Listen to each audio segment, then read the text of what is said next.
కన్యస్వాములుగా వాళ్ళు చేయకూడని పనులు ఏంటంటే స్వామి, అయ్యప్ప మాల వేసుకున్న తర్వాత కోపంను తగ్గించుకోవాలా, గట్టిగా బ్రహ్మచర్యం పాటించాలా, చెప్పులు లేకుండా పయనించాలా, తల్లిని గాని భార్యని గాని మాత అని మీ నోటితో పిలవాలా, సమాజానికి గాని ప్రపంచానికి గాని మనం ఎవ్వరికి మన వలన ఇబ్బంది కలగకూడదు. కన్యస్వాములు పాటించాల్సిన కొన్ని నిబంధనలు ఉంటాయి స్వామి. ఇవి ఖచ్చితంగా తూచా తప్పకుండా పాటించాలి అనే నిబంధనలు ఉంటాయి. సో వాటి గురించి చెప్పండి స్వామి. స్వామి శరణం స్వామి.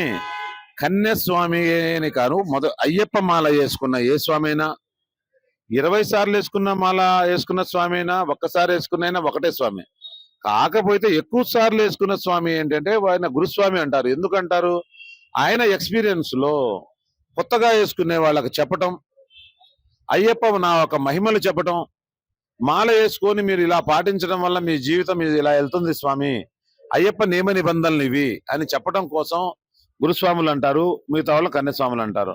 కన్యస్వాములుగా వాళ్ళు చేయకూడని పనులు ఏంటంటే స్వామి, అయ్యప్ప మాల వేసుకున్న తర్వాత కోపంను తగ్గించుకోవాలా, గట్టిగా బ్రహ్మచర్యం పాటించాలా, చెప్పులు వదలాలా, చెప్పులు లేకుండా పయనించాలా, చాప వేసుకొని చాప మీద పండుకోవాలా, స్వామి ఎవరిని కూడా భార్యను మాత అని పిలవాలా, తల్లిని గాని భార్యని గాని మాత అని మీ నోటితో పిలవాలా, మిగతా వాళ్ళందరినీ స్వామి అని పిలాలా, మన ఇంటి పక్కలు బంధువులు అందరూ బాగుండాలని కోరుకోవాలా, మనము బాగుండాలని కోరుకోవాలా, సమాజానికి కానీ ప్రపంచానికి కానీ మనం ఎవ్వరికి మన వలన ఇబ్బంది కలగకూడదు, ప్రకృతికి గాని ఏమి ఇబ్బంది కలగకూడదు, మన వలన అంతా మంచి జరగాల.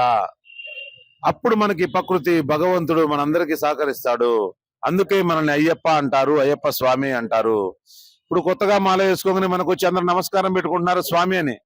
స్వామి అని నమస్కారం పెట్టుకుంటున్నారంటే మనం ఎలా ఉండాలా? మనల్ని అయ్యప్ప అయ్యప్పే మనల్ని పోలుస్తున్నప్పుడు మనం ఏ విధంగా ఉండాలా? మనసు తేలిగ్గా ఉండాలా, ప్రశాంతంగా ఉండాలా, ఎవరిని కూడా మనస్ఫూర్తిగా అందరూ బాగుండాలని ఆశీర్వదించాలా, కోపాన్ని తగ్గించుకోవాలా.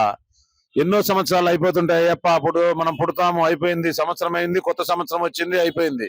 41 రోజులు అయ్యప్ప కోసం, 41 రోజులు అయ్యప్ప మనసును తేలిక చేసుకోండి, కుళ్ళు కుట్రను తీయండి, జీవితంలో ఎదగండి, అందరూ బాగుండాలని కోరుకోండి.